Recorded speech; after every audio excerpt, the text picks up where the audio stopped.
Hey, I got another topic I want to hit about, man. That I always knew this shit, but I don't always say it because I don't know why.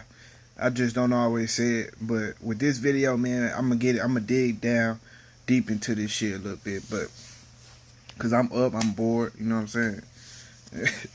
So it's video time. But look, so let's talk about the misconception about Errol Spence, man. Like it's a big one too. Like let me go back in the past real quick. So, like a few years ago, man, on Errol Spence come up, he had this image like a good boy, a Sugar Ray Leonard type of image. You know what I'm saying? That's how people looked at him, and in interviews and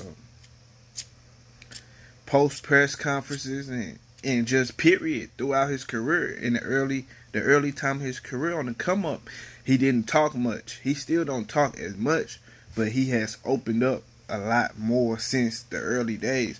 Like, excuse me, this boy came up not saying a word for real. Like he was pretty much like Terrence Crawford for real. He was like Terrence Crawford. Like he wasn't fucking with motherfuckers, you know what I'm saying? He was just to himself, you know what I'm saying?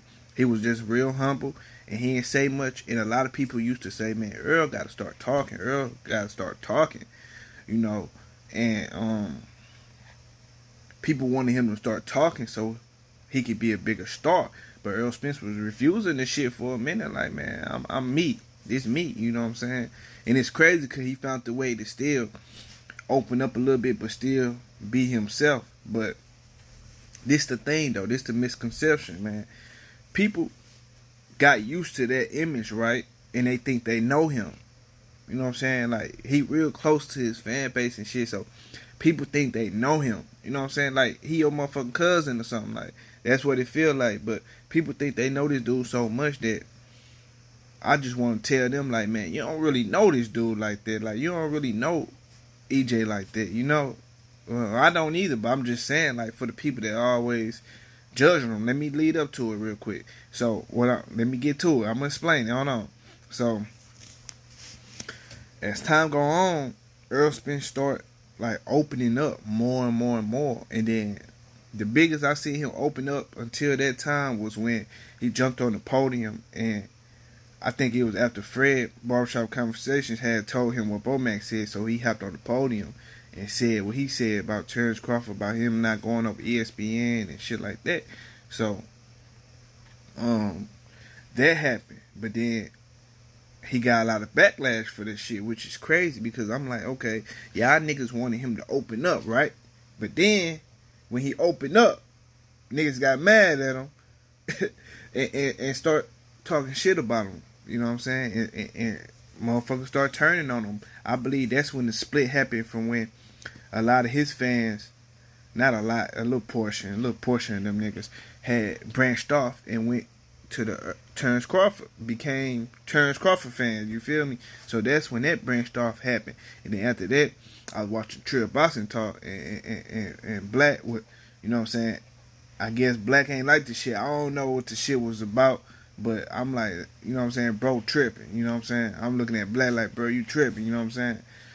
Because he was saying something about disrespecting the fans and this and that. I'm like, nigga, I ain't disrespect. So I looked at it like, bro, I fuck with him, but I was just like, man, he tripping. He tripping right here. He made a mistake. So that was that, you know. And I think Black had said something about Earl Spence being from the suburbs, right? So then, you know, CJ Hofeller started going off and saying this suburban boy shit and shit like that. My boy Money Brown TV had did a video about his ass today. You know what I'm saying? Getting on his fat ass. And basically just expose him. So if y'all ain't see that, go watch that too. But anyways, what I was finna get to, cause this is a story, man. This real shit. Like, so that had happened or whatever, right? So since that time, Earl Spence was on the podium, he just started opening up a little more. You know what I'm saying? Trying to show people, you know what I'm saying, his true self. Because sometimes you get tired of motherfuckers taking your kindness for weakness. So you just start saying how you really feel sometimes. So that's how he just start opening up, and people start, you know what I'm saying, turning on him, like I said. So then I'm lost in shit. I'm trying to think what I was finna say. Damn, I'm a whole job too, so hold on. What I was finna say, that's why I hate making long videos, you know what I'm saying? Because I don't write this shit down. This shit's strictly freestyling. But yeah, man. And when they start calling them, my thing about that suburban shit is, I'm gonna talk about St. Louis, man. The news, Fox 2 News or something like that, will call certain place in St. Louis suburban, right? But this what you niggas don't know, man. Niggas around this bitch killing shit everywhere. Something happen to you anywhere around this motherfucker, around St. Louis. Like, niggas killing shit, robbing shit, all around this motherfucker. Like, it's crime everywhere. From Florissant to Ferguson, where Mike Brown got killed, to motherfucking U-City, to motherfucking Hazelwood. All this shit, man. Shit going out everywhere around this bitch, bro. So, when you say suburban boy, you gotta watch what you talking about. Because to the masses, suburban boys sound like soft. You feel me? And you know what I'm saying? That's what they sound like, suburban. They sound like you talking about motherfucker from a good place, you know what I'm saying, where big houses and all that shit at, and motherfuckers don't do no crime in. But that's where you wrong at, because crime happen everywhere, bro. That shit don't mean that. And you can't use that to gauge a person, because you hear niggas say, I'm a street nigga, or talking, you know what I'm saying? It sound like they glorifying it about being a street nigga and shit like that. But this the thing about street nigga. Like, a lot of these niggas ain't street niggas. They just ain't got no money, and they just poor than a motherfucker. You feel me? And they ain't got no choice. They just want to stand outside. It ain't like they getting no motherfucking money or something. So it's like, it's a big misconception about this street nigga shit. That's why when I hear niggas say that, I automatically know, like, man, shut your bitch ass up. So I automatically just write them all like, man, shut the fuck up.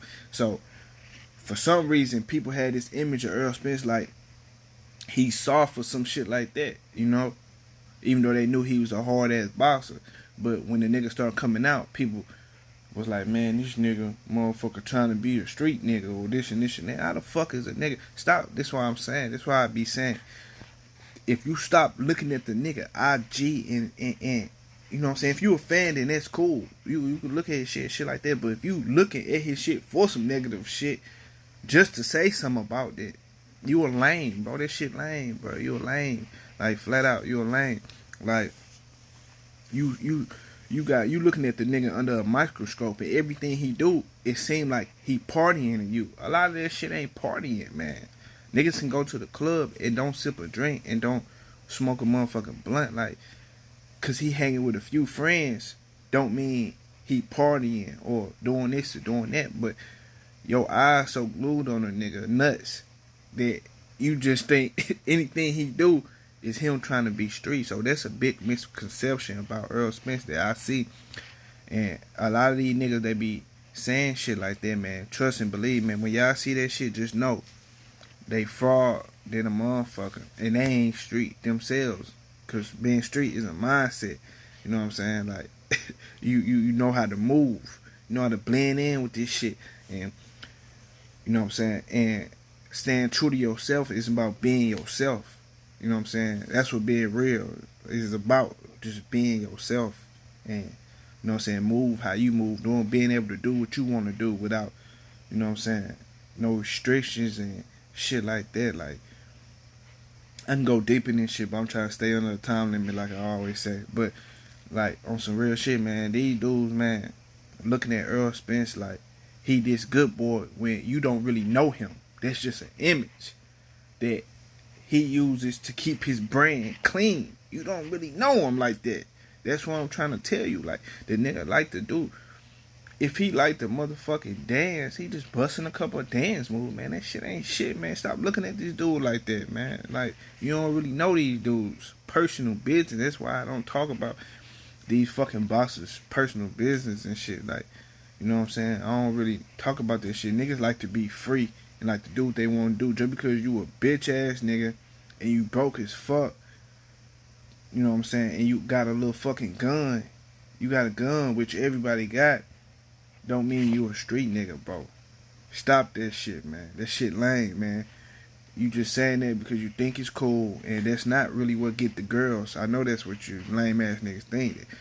You know what I'm saying? Girls don't even like niggas doing all that extra shit. They like, I'm a laid back nigga. They like niggas who don't be doing all that much. You know what I'm saying? To just be chilling. And motherfucking, you know what I'm saying? Girls, when you're around girls, they read you real good. And they know when you pretending, man. So I just want to tell you niggas, man, just be yourself, man. And stop being a lame ass nigga. And stop staring at this nigga nuts, man. Thinking you know him. And looking at his every move, every place he go. And shit like that. Like I be hearing Bo Max saying little shit about him drinking, like, man. Or, man, you don't know what the fuck this man doing. This nigga probably stacking his bread to the motherfucking moon. You feel me? Getting it in. Like, Errol Spence, you don't know how much paper this nigga been getting. He been getting that bag for a long time. Like, you know what I'm saying? He been a prominent prospect since an amateur. You know what I'm saying? He had a light on him. Like, motherfuckers knew he was going to be big from the jump. So, the light was on him. So, for him to build his brand, you got to keep that shit clean. Because that's when the most money come in, when you keep your shit clean. So, I know I went on a whole lot, but, man, I just had to break this shit down because it's a big misconception about this dude, man. And these dudes, man. Y'all niggas, man. I don't know where y'all gonna end up, but, you know, hopefully y'all don't end up motherfucking in the grave talking about this street nigga shit. Well, y'all don't know shit y'all talking about, man. Ain't never did nothing. But that's that, man. I just had to break that shit down, man. I'm out, y'all. Peace.